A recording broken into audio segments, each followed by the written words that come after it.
the chosen of Andraste, a blessed hero sent to save us all. Am I riding in on a shining steed? I would have suggested a griffon, but sadly they're extinct.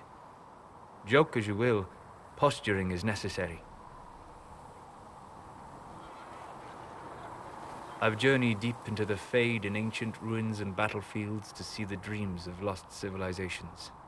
I've watched as hosts of spirits clash to reenact the bloody past in ancient wars both famous and forgotten. Every great war has its heroes. I'm just curious what kind you'll be. What do you mean ruins and battlefields?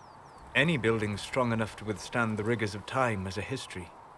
Every battlefield is steeped in death. Both attract spirits. They press against the veil, weakening the barrier between our worlds. When I dream in such places, I go deep into the Fade. I can find memories no other living being has ever seen. You fall asleep in the middle of ancient ruins. Isn't that dangerous? I do set wards. And if you leave food out for the giant spiders, they are usually content to live and let live. I imagine you find some amazing things in there, alongside all the demons. Exactly. It is occasionally dangerous, yes, but more often it's just sad to see what has been lost.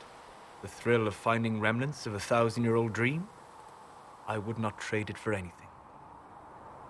I will stay there, at least until the breach has been closed. Was that in doubt? I am an apostate mage surrounded by Chantry forces, and unlike you, I do not have a divine mark protecting me. Cassandra has been accommodating, but you understand my caution. Cassandra trusts you. She won't let anyone put you into a circle against your will. Thank you. I appreciate the thought. But now let us hope either the mages or the Templars have the power to seal the breach.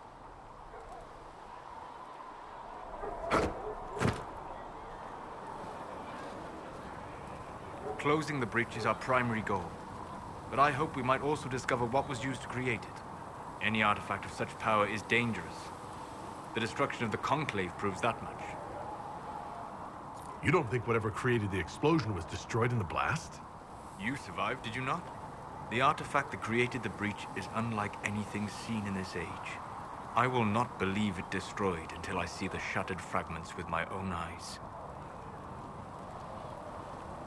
We would do well to try to recover whatever created the breach. Liliana's people have scoured the area near the blast and found nothing.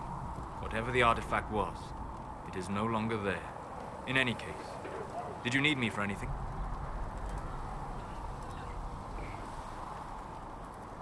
What do you know about the Fade? A great deal, from my wanderings. There are few hard facts, but I can share what I have learned. I'd like to know more about the breach. Simply put, it is a tear in the veil between this world and the Fade, allowing spirits to enter the world physically. Small tears occur naturally when magic weakens the veil, or when spirits cluster at an area that has seen many deaths. But your mark allows you to exert some control over the breach. That means it was created deliberately.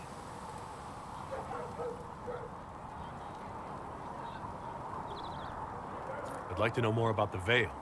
Circle mages call it a barrier between this world and the Fade. But according to my studies in ancient elven lore, that is a vast oversimplification. Without it, imagine if spirits entered freely. The Fade was not a place one went, but a state of nature like the wind. We've got enough trouble with demons already. But would they still be demons? Or would they be part of a natural environment, like a fast-flowing river? Yes, it can drown careless children, but it can also carry a merchant's goods or grind a miller's flour. That is what the world could be if the veil were not present. For better or worse. I'd like to know more about demons. The Chantry says that demons hate the natural world and seek to bring their chaos and destruction to the living.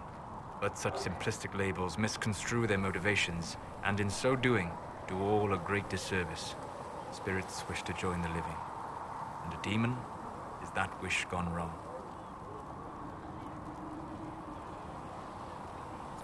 Is there a way to coexist? to live with them, if not in peace, at least without such active confrontation. Not in the world we know today. The veil creates a barrier that makes true understanding most unlikely. But the question is a good one, and it matters that you thought to ask. We'll talk later. Goodbye. Hello.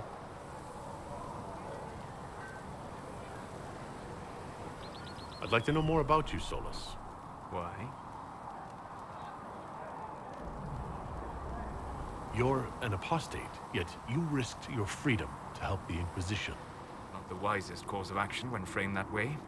I appreciate the work you're doing, Solas. I just wanted to know more about you. I'm sorry. With so much fear in the air. What would you know of me? What made you start studying the Fade? I grew up in a village to the north. There was little to interest a young man, especially one gifted with magic. But as I slept, spirits of the Fade showed me glimpses of wonders I had never imagined. I treasured my dreams. Being awake, out of the Fade, became troublesome. Did spirits try to tempt you? No more than a brightly colored fruit is deliberately tempting you to eat it. I learned how to defend myself from more aggressive spirits, and how to interact safely with the rest. I learned how to control my dreams with full consciousness. There was so much I wanted to explore. I gather you didn't spend your entire life dreaming. No. Eventually, I was unable to find new areas in the Fade. Why? 2 reasons. First, the Fade reflects the world around it. Unless I traveled, I would never find anything new. Second, the Fade reflects and is limited by our imaginations. To find interesting areas, one must be interesting. Is this why you joined the Inquisition? I joined the Inquisition because we were all in terrible danger. If our enemies destroyed the world, I would have nowhere to lay my head while dreaming of the Fade. I wish you luck. Thank you. In truth, I've enjoyed experiencing more of life to find more of the Fade. How so? You train your will to control magic and withstand possession. Your indomitable focus is an enjoyable side benefit. You have chosen a path whose steps you do not dislike because it leads to a destination you enjoy. As have I. You said you'd traveled to many different places. This world, or its memory, is reflected in the Fade. Dream in ancient ruins, and you may see a city lost to history. Some of my fondest memories were found in crumbling cities, long picked dry by treasure seekers, the best of the battlefields. Spirits press so tightly on the veil that you can slip across with but a thought. Any place in particular? I dreamt at Ostagar. I witnessed the brutality of the Darkspawn and the valor of the Ferelden warriors. I saw Alistair and the hero Ferelden light the signaled fire, and Logain's infamous betrayal of Kaelin's forces. I've heard the stories. It would be interesting to hear what it was really like. That's just it. In the Fade, I see reflections created by spirits who react to the emotions of the warriors. One moment, I see heroic wardens lighting the fire and a power-mad villain sneering as he lets King Kaelin fall. The next, I see an army overwhelmed and a veteran commander refusing to let more soldiers die in a lost cause. And you can't tell which is real. It is the Fade. They are all real. Have you always traveled and studied alone? Not at all. I have built many lasting friendships. Spirits of wisdom, possessed of ancient knowledge, happy to share what they had seen. Spirits of purpose helped me search. Even wisps, curious and playful, would point out treasures I might have missed. I don't know of any spirits by those names. They rarely seek this world. When they do, their natures do not often survive exposure to the people they encounter. Wisdom and purpose are too easily twisted to pride and desire. You're saying that you became friends with pride and desire demons? They were not demons for me. Meaning? The Fade reflects the minds of the living. If you expect a spirit of wisdom to be a pride demon, it will adapt. And if your mind is free of corrupting influences, if you understand the nature of the spirit, they can be fast friends.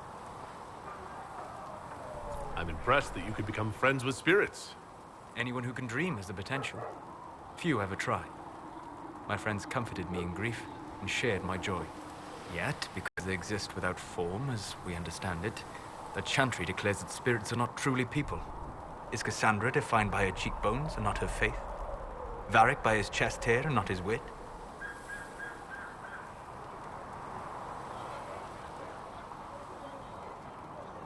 I hadn't thought about it that way, but I see your point. Thank you.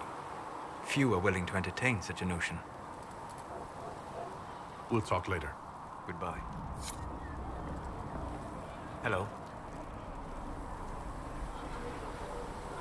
We'll talk later. Goodbye.